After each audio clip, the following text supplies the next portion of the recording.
The first 20 years of my life were just struggling to get out of the suburb, getting out of my situation, making something of myself. And then when I finally had that degree, I finished the School of Performing Arts. That was also for me the first time uh, I was confronted with my identity, not only my black identity, but joy in general, being a woman, being 25, coming from Amsterdam, being an adult, coming from this childhood I had. And that's when I started to connect with the way I looked, the way people approached me, and actually also the people I wanted to connect with.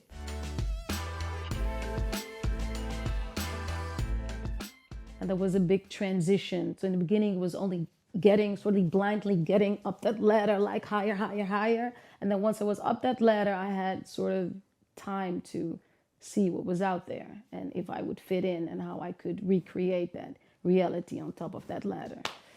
So I think it was, 26, 27.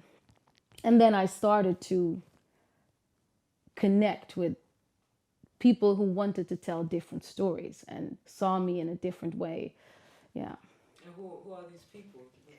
Well, I, for example, worked with 3 productions with one of my best friends, Samora Bergtop, who's also a theater producer. And she's really about, her and her partner, Ellen Chonameo, are really about telling a different story, changing the,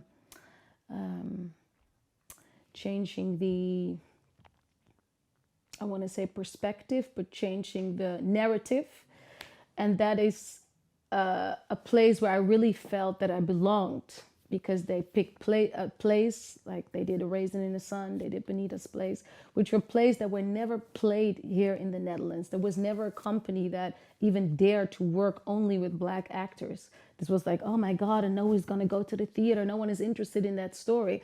So it was like a homecoming to tell these different stories that I felt so much more connected to, because some of these stories were also part of what I went through and were part of my history.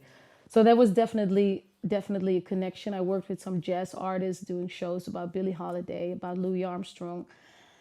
It felt to me important to tell these stories and to use my craft for that. For me, maybe because I came from such a background where it was always a struggle. There was never money. Mom was never home. It was never so much about becoming famous or becoming a big Hollywood star.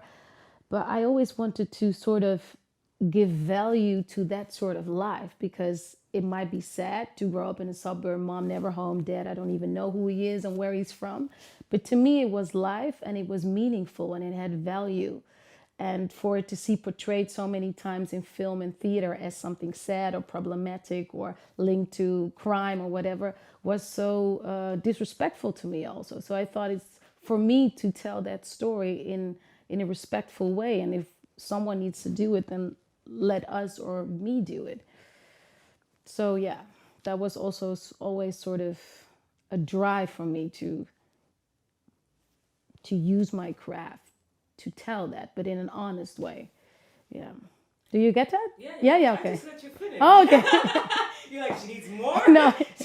No, that's so good. I was thinking about when you mentioned all these different. Okay, first, was Raising in Sun a success? And did you fill the house? A Raisin in the Sun was a big success. Yeah, it was a bigger success than the 2 plays they did afterwards. We were a little bit more complicated plays, but it was really filling up a void of an audience that was eager to and hungry for these stories, especially a black audience that felt like finally there is a respectful, well-made,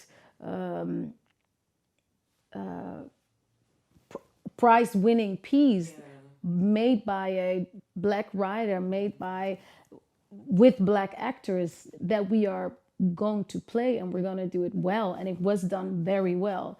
So it was definitely a success, not only for the audience and for the producers, but I think also for the journey of the actors that were in it, to be seen that way. And to, there's hard, you have to imagine that you graduate from theater school or from the University of Theater, and then you come to realize that of all the repertoire that is played in theater, There are no roles for you. And people are having a hard time giving you a role in a play that is written like Shakespeare or Chekhov or whatever, because that's for white people.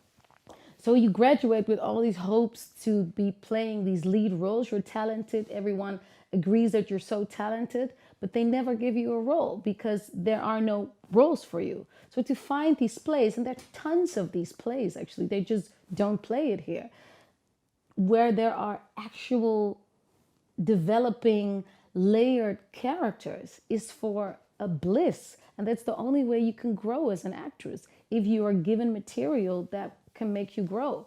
But if the roles are not there, or the roles are there but no one is doing them, then how can you grow? You mentioned they're all African American, right? The three plays. Benita's Place is by Kwame Kwei-Arme, so he's from the London. Yeah, I think he's now the. But he went over the States. He went. No, it was his artistic response actually to A Raisin in the Sun. A Raisin in the Sun is from an African American, Lorraine Hansberry, and then Clybourne Park is actually from a white American writer, Bruce Norris. And then the one Kwame. Kwame, he lives in London. I think he has Ghanese or even Caribbean roots. I'm not really sure. He was Caribbean and chose that name. Yeah, that is true. He chose that name. It's not his real name. I thought he was Caribbean and chose this Ghanese name. Ghanese, is it Ghanese? Ghanaian name. Yeah. But he's now like the artistic director of the Young Vic, so he's doing amazing. You're doing some stuff with him. I think I saw posts of you. No, he only went to see it actually. He went to see Benita's Place, and then was like, he loved it, yeah. I was just thinking that there's some references to African American projects that sometimes maybe it's my impression, but maybe there's an aspect of, well, we know it's sold in America, so if we do it here, there's almost less of a risk. Like, we know it. It doesn't even work like that. Really? It doesn't work. Even get to that point? Well, it doesn't work like that because at the end, Europe and even the diaspora who lives here in the Netherlands, or are mostly people from the islands of the ABC Islands and Suriname, it's a total different history from African American history. So it relates to certain subjects. Like last year I loved that piece. I didn't even mention that. Last year with Dennis Rutsch, we did a play by Katori Hall, The Mountaintop, about surrealistic last 24 hours of Martin Luther King. I love that play. We played it 60 times every day. I was so blessed to be playing that piece. I would take it to my grave. That was a part. But that was a Broadway piece, award-winning. I think Katori Hall even won the Pulitzer Prize, I don't even know, for writing that piece. And in the Netherlands, they didn't really get it. And I think a part of why they didn't really get it, I mean, probably we didn't even get it totally, because some of the layers are so American, and you need to be so grind into African American history. It doesn't come across here in Veenendaal or in Limburg or even in Amsterdam. People like, yeah, we've heard of him and we honor him, but half of these references are like, we don't know what that is. I mean, Stonewall riots, I don't know. I mean, you know, so that's a success in America most of the time means no, when it comes to Black theater, not automatically a success here in the Netherlands, also because the Black culture here is so different. And because Dutchies in general are like sort of, oh, so that is American. So we have our own culture and our own ways of saying things when it comes to black plays. So it's definitely, or actually most of the time, not a success. No. And it's hard to find an audience for it. Please like and subscribe. Shout at Hues Films.